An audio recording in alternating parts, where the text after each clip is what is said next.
नमस्कार छात्रों,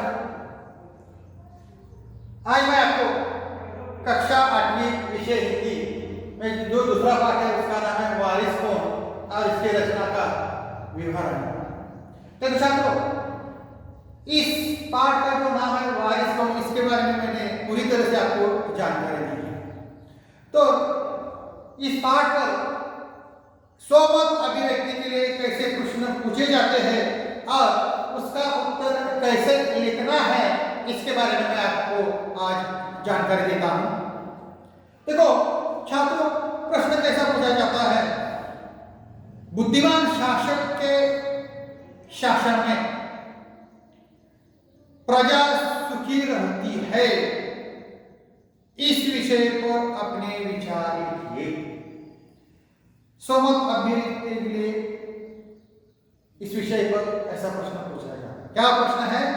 बुद्धिमान शासक के शासन में प्रजा सुखी रहती है, विषय पर अपने विचार लिखिए।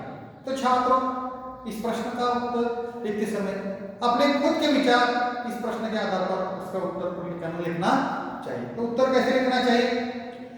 यथा राजा तथा प्रजा, कहावत के अनुसार किसी राज्य का राजा जैसा होगा उसकी प्रजा भी वैसी ही होगी। राजा शीलवान होगा तो प्रजाजनों में सद्गुणों का विकास होगा। राजा मूर्ख होगा, स्वार्थी होगा, तो उसके आसपास चाटुकारों का झंझट लगा रहेगा। इसी प्रकार शासन यदि बुद्धिमान होगा तो वह सदैव प्रजा के विषय में सोचेगा। ऐसे शासक के शासनकाल में प्रजा निर्भय होकर अपना कार्य यानी कर्म करती है। ऐसे शासक के जीवन का उद्देश्य होता है प्रजा के हित के लिए। देखो, सबसे महत्वपूर्ण बात यह है कि प्रजा का हित होना चाहिए। हित के लिए विभिन्न योजनाएं बनाना, रोजगार के अवसर प्रदान करना, कृषि उद्योग आदि को प्रोत्साहन देना, कला साहित्य को प्रश्रय देना, ऐसा राजा के शासनकाल में राज्य निरंतर प्रगति के मार्ग पर बढ़ता है और जनता प्रसन्न और सुखी रहती है। उसके बाद स्वमत अभिव्यक्ति के लिए और एक प्रश्न पूछा जाता है। देखो प्रश्न कैसा है? सूझबूझ से किसी भी समस्या का हल निकाला जा सकता है, इस विषय पर अपने विचार लिखिए। तो इस प्रश्न का उत्तर कैसे लिखना चाहिए? प्रश्न कैसे देखो, सूझबूझ से किसी भी समस्या का हल निकाला जा सकता है, इस विषय पर अपने विचार लिखिए। तो कैसे उत्तर लिखना चाहिए? तो छात्रों, समस्या कितनी भी बड़ी क्यों न हो, सूझबूझ के द्वारा उसका हल निकाला जा सकता है। संपूर्ण सृष्टि में मनुष्य ही ऐसा एक प्राणी है जिसे ईश्वर ने बुद्धि, स्मृति और कल्पना की शक्ति दी है। संसार में ऐसा कोई भी व्यक्ति नहीं है जिसे मुसीबतों का सामना न करना पड़ता हो। महत्वपूर्ण है समस्या का हल निकालने का तरीका। पहले उस पर गहराई से विचार करना चाहिए, फिर एक योजना बनानी चाहिए। उसके बाद आता है योजना का कार्यान्वयन। और योजना और कार्यान्वयन आदि यदि के सही के तरीके से किया जाए तो सफलता अवश्य प्राप्त हो जाती है।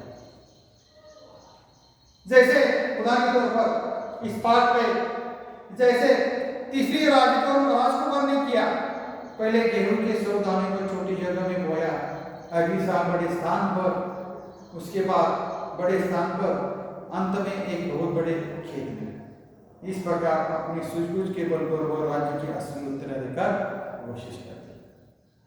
देखो छात्रों, आज मैंने आपको यहाँ स्वमत अभिव्यक्ति के लिए कुछ प्रश्नों का उत्तर कैसे लिखना चाहिए इसके बारे में जानकारी दी।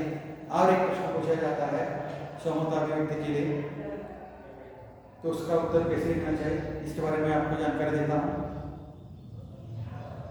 प्रश्न है, अपने आसपास घटी चतुराई से संबंधित घटना लिखिए। उत्तर कैसे लिखना चाहिए? देखो, अपने विचार प्रकट करना है। मैं आपको उदाहरण आपको बताता हूँ। नलिनी हमारे पड़ोस में रहता है, नलिन हमारे पड़ोस में रहता है।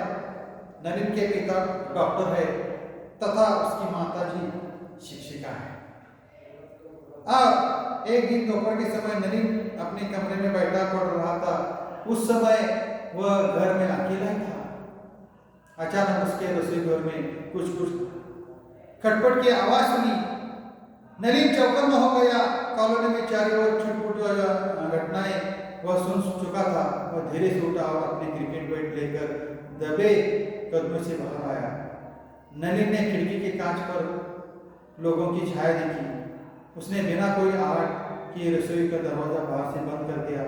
फिर अपने कमरे में आकर धीमी आवाज से कोई पुलिस कंट्रोल रूम को फोन किया। फिर अपने माता पिता को घर की स्थिति के बारे में बताया। थोड़ी देर में पुलिस की गाड़ी घर की सायरन की आवाज से कॉलोनी की सभी लोग चौंक उठे। साथ ही दोनों चोरों ने भी दरवाजा खोलकर भागने का प्रयास किया। वे नहीं जानते थे कि रसोई रूपी चूहेदानी की फंस चुके थे। पुलिस ने दरवाजा खोलकर उन दोनों को पकड़ लिया। पुलिस अफसर ने बताया कि उन दोनों को पुलिस काफी दिनों से ढूंढ रही थी। नलिन की समझदारी चतुराई से न केवल अपने घर को बचा लिया, बल्कि उसने दो शातिर चोरों को भी क्या किया है, पकड़ दिया। इसी तरह से इस पाठ में आए हुए सहमत अभिव्यक्ति के लिए जो प्रश्न पूछे जाते हैं और उसका उत्तर कैसे लिखना चाहिए, इसके बारे में मैंने आपको जानकारी दी है। और इस पाठ के नीचे आए हुए जो प्रश्न है उस प्रश्न के उत्तर आप कॉपी में लिखिए। और यहाँ मैं ठहरता हूँ। धन्यवाद।